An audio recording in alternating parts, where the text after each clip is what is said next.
قائد اعظم محمد علی جناح کو دیکھیے، سر سید کو دیکھیے، ڈاکٹر قدیر کو دیکھیے۔ اس دنیا میں ہر انسان کی تمنا اور آرزو ہے کہ زمانہ ان کا قدرداں ہو، ان کی اہمیت اور ویلیو کو جانا جائے، مگر ایسا صرف قانون فطرت پر عمل کرتے ہوئے ہو سکتا ہے، اور وہ قانون فطرت نفع بخشی کا ہے، یعنی آپ لوگوں کی فلاح کا کام کرنا شروع کر دیں، لوگوں کے لیے نفع بخش بن جائیں تو اہل زمانہ آپ کے قدرداں ہو جائیں گے۔ آپ سورج کو دیکھیے، وہ ہمیشہ دنیا کو یک طرفہ روشنی اور حرارت پہنچاتا ہے اور بدلے میں اہل دنیا سے کچھ بھی وصول نہیں کرتا۔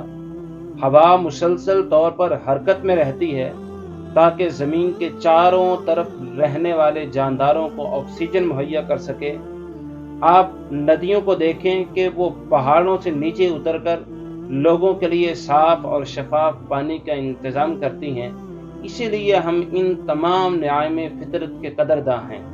رسالت مآب صلی اللہ علیہ وسلم نے بھی یہی اصول سمجھایا ہے کہ خیر الناس من ینفع الناس، لوگوں میں سے بہترین انسان وہی ہے جو لوگوں کے لیے زیادہ نفع بخش بن جاتا ہے اور لوگوں کی فلاح کا کام کرتا ہے۔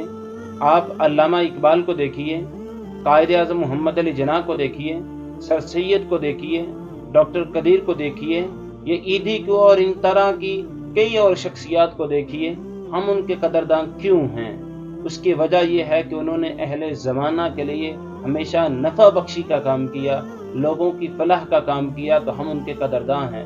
لیکن انہی کے زمانہ میں ایسے کئی لوگ ہو گزرے کہ جن کا نام تک ہم نہیں جانتے۔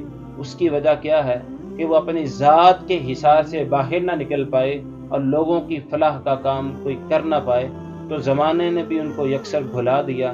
لیکن جو لوگوں کے کام آئے، لوگ آج بھی ان کے قدرداں ہیں۔